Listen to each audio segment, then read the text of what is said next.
नमस्कार दोस्तों, स्वागत है आप सभी का आपके अपने यूट्यूब चैनल ऑब्जेक्टिव सेंटर पर। दोस्तों इस वीडियो में हम लोग क्वेश्चन देखने वाले हैं जो कि refrigeration and air conditioning technician के यहाँ पर क्वेश्चन ये पेपर है जो कि दोस्तों डीजीटी और निम्मी के द्वारा जारी किया गया है। सेट नंबर जो 1 है दोस्तों, इसका यहाँ पर मैं आपको सोल्यूशन कराने वाला हूँ। सेम इसी पैटर्न पर आपको जो सीबीटी एग्जाम होगा सेम इसी पैटर्न पर होगा और इसमें से भी आपको कई सारे क्वेश्चन देखने को मिलेंगे, तो आपको इसको अच्छे से पढ़ना है। ठीक है, देखिए जो आप लोगों का पेपर होगा 150 नंबर का पेपर होगा। टोटल इसमें 75 प्रश्न रहेंगे और प्रत्येक क्वेश्चन 2-2 नंबर के रहेंगे और इसमें किसी भी प्रकार की आपको नेगेटिव मार्किंग नहीं देखने को मिलने वाला है। ठीक है, और यहाँ पर देखिए दोस्तों, सबसे पहले यहाँ पर ट्रेड थ्योरी का प्रश्न आ जाता है। देखिए ट्रेड थ्योरी का जो प्रश्न है इसमें आपका पहला क्वेश्चन देखिए यहाँ पर कह रहा है कि ज्वलनशील तरल पदार्थों की आग को कौन बुझाता है। तो देखिए ज्वलनशील तरल पदार्थों की आग को जो बुझाता है वो रहता है दोस्तों आपका CO2 कार्बन डाइऑक्साइड। यहाँ पर आपका करेक्ट आंसर हो जाएगा। तो ज्वलनशील तरल पदार्थों की आग को कार्बन डाइऑक्साइड बुझाता है। चीजल यानी कि छेनी का प्रकार क्या है। देखिए ये जो आपको छेनी दिखाया गया है दोस्तों, यह छेनी आपको कहलाता है डायमंड पॉइंट छेनी। ठीक है, तो डायमंड पॉइंट आपका करेक्ट आंसर हो जाएगा। तीसरा क्वेश्चन है कि मैलेट बनाने के लिए किन सामग्रियों का उपयोग किया जाता है। तो देखिए मैलेट बनाने के लिए दोस्तों हम लोग जिन सामग्रियों का यूज करते हैं वह सामग्री रहता है दोस्तों हमारा वुड और रबर। लकड़ी और रबर यहाँ पर आपका करेक्ट आंसर हो जाएगा तीसरे का दूसरा। चौथा क्वेश्चन है कि शीट मेटल वी नाच में यक्स के रूप में चिन्हित कोण कितना होता है। देखिए शीट मेटल वी नाच में यक्स के रूप में यहाँ पर जो चिन्हित एंगल है, ये जो एंगल रहता है दोस्तों ये आपका 90 डिग्री होता है। ठीक है, यहाँ पर आपका 90 डिग्री यहाँ पर पहला करेक्ट आंसर हो जाएगा। पांचवा क्वेश्चन कहा गया है कि शीट मेटल के बेंडिंग सीमिंग और फोर्जिंग के लिए किस उपकरण का उपयोग किया जाता है। तो शीट मेटल के बेंडिंग सीमिंग और फोर्जिंग के लिए जो हम लोग उपकरण यूज करते हैं दोस्तों, वो उपकरण रहता है हम लोगों का स्टेक्स। तो स्टेक्स यहाँ पर आपका करेक्ट आंसर हो जाएगा। छठा क्वेश्चन है कि शीट मेटल बेंडिंग के लिए प्रयुक्त उपकरण का नाम क्या है। तो शीट मेटल बेंडिंग के लिए जो प्रयुक्त उपकरण होता है दोस्तों, ये जो है आपका ये आपका कहलाता है ब्लो हार्न स्टेक। ठीक है, तो ये जो सिंबल है आपका ब्लो हार्न स्टेक का है। और यहाँ पर देखिए 7 नंबर का क्वेश्चन कहा गया है, ये तो हो गया। 7 नंबर क्वेश्चन है कि स्निप में एक्स के रूप में चिन्हित भाग का नाम क्या है। तो स्निप में दोस्तों यहाँ पर जो ये एक्स पार्ट है ये जो है ये दोस्तों आपका कहलाता है स्टॉप्स। ठीक है, सोल्डरिंग टूल का नाम बताना है। तो दोस्तों यहाँ पर जो ये आपको सोल्डरिंग टूल दिखाया गया है ये आपका कहलाता है सोल्डरिंग गन। ठीक है, यहाँ पर जो हाथ में लिया है या सोल्डरिंग गन है। देखिए 9वां क्वेश्चन यहाँ पर कहा गया कि लंबी शीट मेटल को झुकने के लिए किस उपकरण का उपयोग किया जाता है। तो लंबी शीट मेटल को झुकाने के लिए दोस्तों जो हम लोग उपकरण यूज करते हैं वह उपकरण रहते हैं दोस्तों फोल्डिंग बार। तो फोल्डिंग बार के माध्यम से लंबी शीट मेटल को हम लोग झुका सकते हैं।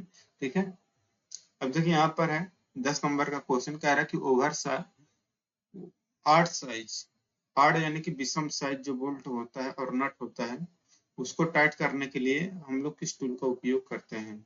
तो आर्ट साइज के बोल्ट और नट को कसने के लिए हम लोग जो उपकरण यूज करते हैं दोस्तों वह रहता है हमारा एडजस्टेबल स्पैनर। ठीक है, तो एडजस्टेबल स्पैनर आपका करेक्ट आंसर हो जाएगा। 11 नंबर क्वेश्चन की शीट मेटल सिलेंडर के किनारों को ट्रिम करने के लिए किस उपकरण का उपयोग किया जाता है। तो शीट मेटल सिलेंडर के किनारों को ट्रिम करने के लिए जो हम लोग उपकरण यूज करते हैं वह उपकरण रहता है बेल्ट स्निप।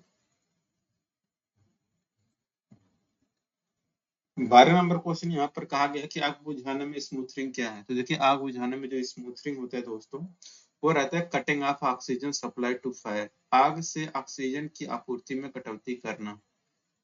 13 नंबर क्वेश्चन है आग बुझाने में स्टार्विंग क्या है। तो देखिए आग बुझाने में जो स्टार्विंग होता है वह रहता है दोस्तों आपका रिमूव द फ्यूल, ईंधन निकालना। 14 नंबर क्वेश्चन है कि टिन मैन सोल्डर की सामग्री संरचना क्या है। तो देखिए टिन मैन सोल्डर की सामग्री जो संरचना होती है वो रहता है आपका दोस्तों 50% टिन और 50% लेड। 15 नंबर क्वेश्चन है कि आउटसाइड माइक्रोमीटर में यक्स के रूप में चिन्हित भाग का नाम क्या है। तो यहाँ पर दोस्तों यक्स पार्ट ये जो आपको दर्शाया गया है दोस्तों यह आपका कहलाता है बैरल। तो बैरल आपका करेक्ट आंसर हो जाएगा। 16 नंबर क्वेश्चन है कि जस्ता मिश्र धातु के लिए उपयोग की जाने वाली मोड ड्रिल का पॉइंट एंगल कितना होता है। तो जस्ता मिश्र धातु के लिए उपयोग की जाने वाली जो मोड ड्रिल का पॉइंट एंगल होता है दोस्तों वो रहता है आपका 118 डिग्री। सेंटर पंच का टिप का एंगल कितना होता है? तो ये होता है दोस्तों, सेंटर पंच का ये होता है आपका 90 डिग्री। ठीक है। लकड़ी की फाइलिंग के लिए किस फाइल का उपयोग करते हैं? देखिए लकड़ी की फाइलिंग के लिए दोस्तों जो हम लोग फाइल यूज करते हैं वह हमारा रहता है दोस्तों रस्प कट फाइल। 19 नंबर क्वेश्चन है, कौन सा ऑपरेशन चल रहा है? दोस्तों ये जो ऑपरेशन चल रहा है यह आपका टाइपिंग कहलाता है। यहाँ पर टाइपिंग आपका करेक्ट आंसर हो जाएगा। 20 नंबर क्वेश्चन है, क्लास ए से लगी आग को बुझाने के लिए किस माध्यम का उपयोग किया जाता है? देखिए क्लास ए से लगी आग को बुझाने के लिए जो हम लोग माध्यम यूज करते हैं तो माध्यम रहता है दोस्तों आपका वाटर। यहाँ पर वाटर आपका करेक्ट आंसर हो जाएगा। 21 नंबर क्वेश्चन है यहाँ पर कि जाब पर ड्रिल किए गए होल को झुकाने के लिए कुछ उपकरण का उपयोग किया जाता है? तो जाब पर ड्रिल किए गए होल को झुकाने के लिए जो हम लोग उपकरण यूज करते हैं वह उपकरण ये जो आपको दिखाया गया है ये आपका कहलाता है काउंटर सिंकिंग। तो काउंटर सिंकिंग आपका करेक्ट आंसर हो जाएगा यहाँ पे। 22 नंबर क्वेश्चन है कि फर्श पर तेल और ग्रीस को साफ करने के लिए किस पदार्थ का प्रयोग करते हैं? तो फर्श पर तेल और ग्रीस को साफ करने के लिए जो हम लोग पदार्थ यूज करते हैं वह रहता है दोस्तों यहाँ पर सॉडस्ट। तो सॉडस्ट यहाँ पर करेक्ट आंसर हो जाएगा। 23 नंबर क्वेश्चन की वर्नियर कैलिपर की अल्पतमांक क्या है? तो देखिए यहाँ पर जो वर्नियर कैलिपर का अल्पतमांक दिखाया गया है यह आपका कहलाता है 0.02। ठीक है। देखिए 24 नंबर क्वेश्चन है, जाब पर कौन सा ऑपरेशन किया जाता है? तो देखिए जाब पर जो ऑपरेशन किया जाता है दोस्तों ये आपको दिखाया गया है, यह आपका है दोस्तों रीमिंग का। ठीक है। तो रीमिंग आपका करेक्ट आंसर हो जाएगा। स्निप द्वारा कौन सा ऑपरेशन किया जाता है? ये जो आपको स्निप दिखाया गया है इसके द्वारा कौन सा ऑपरेशन किया जा रहा है? ये आपका दोस्तों ट्रिमिंग सिलेंडर। तो सिलेंडर का ट्रिमिंग यहाँ पर किया जा रहा है। ठीक है। कौन सा ऑपरेशन चल रहा है ये आपको बताना है। ये जो ऑपरेशन चल रहा है दोस्तों यह आपका कहलाता है पंचिंग। ठीक है। यहाँ पर आपका पंचिंग करेक्ट आंसर हो जाएगा। 27 नंबर क्वेश्चन है, सरफेस गेज में यक्स के रूप में चिन्हित भाग का नाम क्या है? तो देखिए सरफेस गेज में यक्स के रूप में जो चिन्हित भाग आपको ये दिखाया गया है यह दोस्तों आपका कहलाता है स्नग। तो स्नग आपको यहाँ पर करेक्ट आंसर हो जाएगा।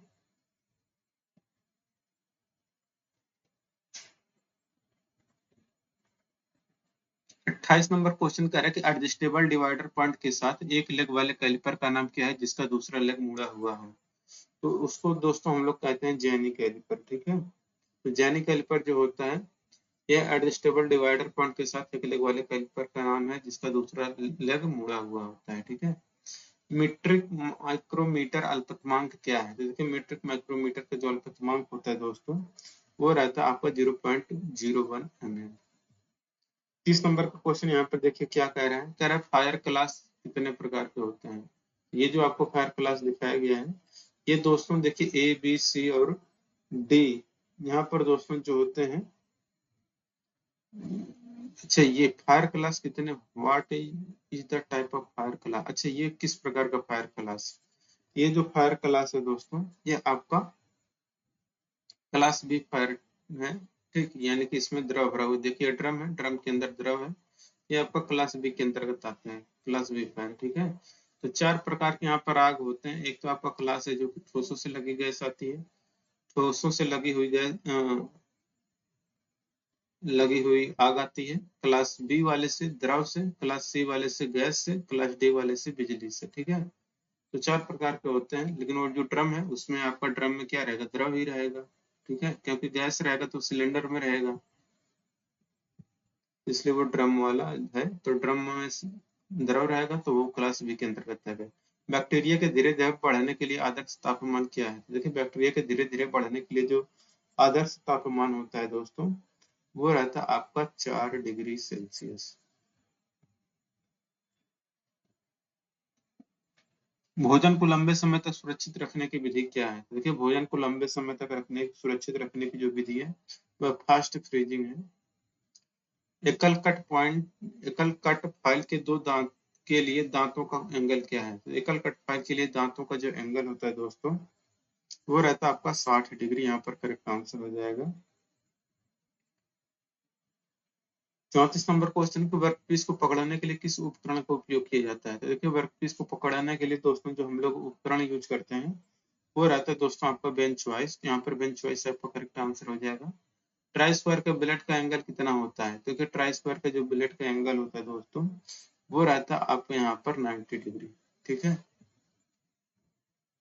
36 नंबर क्वेश्चन है कि दीवार को ऊर्ध्वाधर संरेखण की जांच के लिए किस हैंड टूल का उपयोग किया जाता है? तो दीवार को ऊर्ध्वाधर संरेखण की जांच के लिए जो हैंड टूल हम लोग यूज करते हैं वो रहता है दोस्तों यहाँ पर प्लम्ब बॉब। ठीक है। 37 नंबर क्वेश्चन के शीट मेटल की मोटाई मापने के लिए किस इंस्ट्रूमेंट का उपयोग किया जाता है? तो देखिए शीट मेटल की मोटाई मापने के लिए जो हम लोग इंस्ट्रूमेंट यूज करते हैं वो रहता है दोस्तों यहाँ पर स्टैंडर्ड वायर गेज। तो यहाँ पर आपको स्टैंडर्ड वायर गेज आपका करेक्ट आंसर हो जाएगा। 38 नंबर क्वेश्चन है कि रिवेट कितने प्रकार के होते हैं? तो रिवेट जो होते हैं दोस्तों आपके 4 प्रकार के होते हैं। अब देखिए दोस्तों यहाँ पर वर्कशॉप कैलकुलेशन एंड साइंस का 6 क्वेश्चन देखने को मिलेगा। यहाँ पर 39 का नंबर क्वेश्चन क्या है? इकाइयों की प्रणाली के दो प्रकार कौन से हैं? इकाइयों की जो दो प्रणाली होती है, एक आपका फंडामेंटल यूनिट होता है, दूसरा आपका डिराइव्ड यूनिट होता है। ठीक है। 40 नंबर क्वेश्चन, इनमें से मूलभूत इकाइयां कौन कौन सी हैं? तो देखिए जो मूलभूत इकाइयां होती हैं वो है दोस्तों यहाँ पर आपका लंबाई है, द्रव्यमान है और समय है। ठीक है। 40 यहाँ पर दूसरा करेक्ट आंसर हो जाएगा। 41 नंबर क्वेश्चन है कि एमकेएस प्रणाली में यम अक्षर क्या दर्शाता है? तो यम बताता है दोस्तों यहाँ पर मीटर को, के बताता है किलोग्राम को, एस बताता है सेकंड को। 1 इंच में कितने mm होते हैं? तो देखिए 1 इंच में दोस्तों जो mm होते हैं वो रहता है आपका 25.4 mm। 529 का वर्गमूल कितना होता है? तो 529 का वर्गमूल 23 होता है। ठीक है। 0.456 भिन्न को प्रतिशत में बदलना है तो यहाँ पर 100 का गुणा करेंगे तो प्रतिशत में बदल जाएगा, तो 45.6% आ जाएगा। अब देखिए दोस्तों यहाँ पर इंजीनियरिंग ड्राइंग का 6 क्वेश्चन देखने को मिलेगा। यहाँ पर पहला क्वेश्चन कहा गया कि सामग्री के प्रतीक का नाम बताएं। तो ये जो आपको सिंबल दिखाया गया है ये आपका पानी का सिंबल है। ये जो आपको सिंबल दिखाया गया है आपका लकड़ी का सिंबल है, तो यहाँ पर लकड़ी हो जाएगा। ये जो है आपका दोस्तों प्रोटेक्टर यानी कि चांदा कहलाता है, तो यहाँ पर आपका दूसरा करेक्ट आंसर हो जाएगा। सेट स्क्वायर देखिए यहाँ पर जितना इधर है, ठीक है, और उतना इधर भी है। ठीक। तो ये आपका 45 डिग्री सेट स्क्वायर कहलाएगा। कंपास का उपयोग किसको ड्रा करने के लिए करते हैं? तो कंपास का उपयोग दोस्तों हम लोग वृत्त यानी कि सर्किल को खींचने के लिए यूज करते हैं।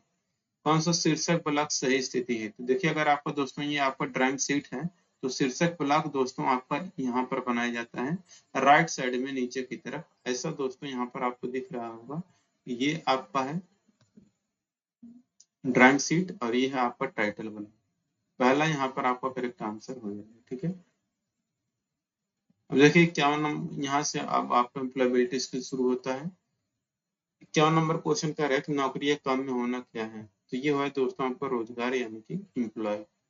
दूसरा क्वेश्चन है कि जन्म तिथि, अस्थायी पता जैसी जानकारी रिज्यूम में किसी का कौन सा हिस्सा होता है? ये होता है आपका पर्सनल डिटेल या व्यक्तिगत विवरण। 53 नंबर क्वेश्चन, एक विकास मानसिकता वाला व्यक्ति हमेशा कैसा तैयार रहता है? तो देखिए एक विकास मानसिकता वाला व्यक्ति जो होता है यह हमेशा दोस्तों ग्रो करने, चेंज करने और सीखने के लिए हमेशा तैयार रहता है।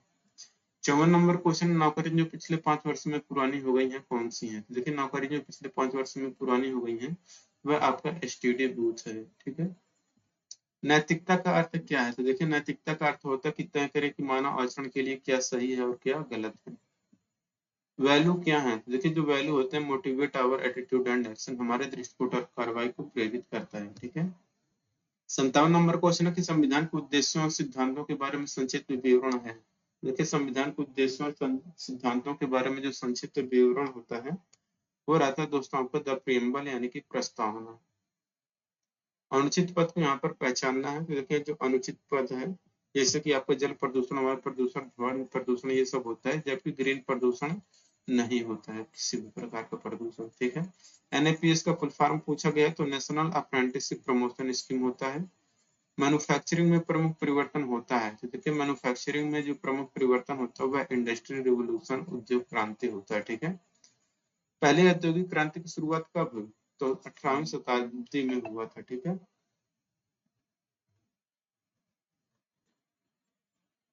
अब देखिए यहाँ पर है 65 नंबर का क्वेश्चन, कह रहा है कि हार्ड कौशल क्या है? तो देखिए हार्ड कौशल जो होता है दोस्तों वो है आपका 60 वर्ड पर मिनट टाइपिंग स्पीड। अपने आप को विकसित करने के लिए क्या करना चाहिए? तो देखिए अपने आप को विकसित करने के लिए खुद को जानना चाहिए, ठीक है। टाइम मैनेजमेंट क्या है? तो अपना काम समय पर पूरा करना ही आपका टाइम मैनेजमेंट कहलाता है। Complete your task on time. एक रिज्यूम कैसा होना चाहिए? तो देखिए जो रिज्यूम होना चाहिए दोस्तों, यह आपका शॉर्ट और प्रिसाइज यानी कि छोटा और सटीक होना चाहिए। किसी कार्य में किए जाने वाले कर्तव्यों और जिम्मेदारियों का लिखित विवरण क्या कहा जाता है? देखिए दोस्तों, किसी कार्य में किए जाने वाले कर्तव्यों और जिम्मेदारियों का जो लिखित विवरण होता है, ये आपका जॉब डिस्क्रिप्शन कहलाता है। 67 नंबर क्वेश्चन, साक्षात्कार काल प्राप्त करने के बाद अगला कदम क्या है? तो साक्षात्कार काल प्राप्त करने के बाद अगला कदम होता है कि अपीयर एट इंटरव्यू, साक्षात्कार में जाएं। यहाँ पर WH वर्ड चुनना है, तो यहाँ पर हो जाएगा which animal do you like, यहाँ पर आपका करेक्ट आंसर हो जाएगा। यहाँ पर 69 नंबर क्वेश्चन है कि रोहन के पास सही विराम चिन्ह चुनना है। तो देखिए अगर 3 नाम है तो आगे के 2 नाम के बीच में कॉमा लगाएंगे, लास्ट में यहाँ पर हम लोग दोनों के नाम के बीच में एंड लगाते हैं, तो यहाँ पर कॉमा आ जाएगा, ठीक है। अब देखिए 70 नंबर क्वेश्चन है, हाउ हैव यू बीन। अगर आपसे कोई कहे कि आप कैसे हैं तो हम कहेंगे वेरी वेल, हम बढ़िया हैं, और यू और आप, ठीक है।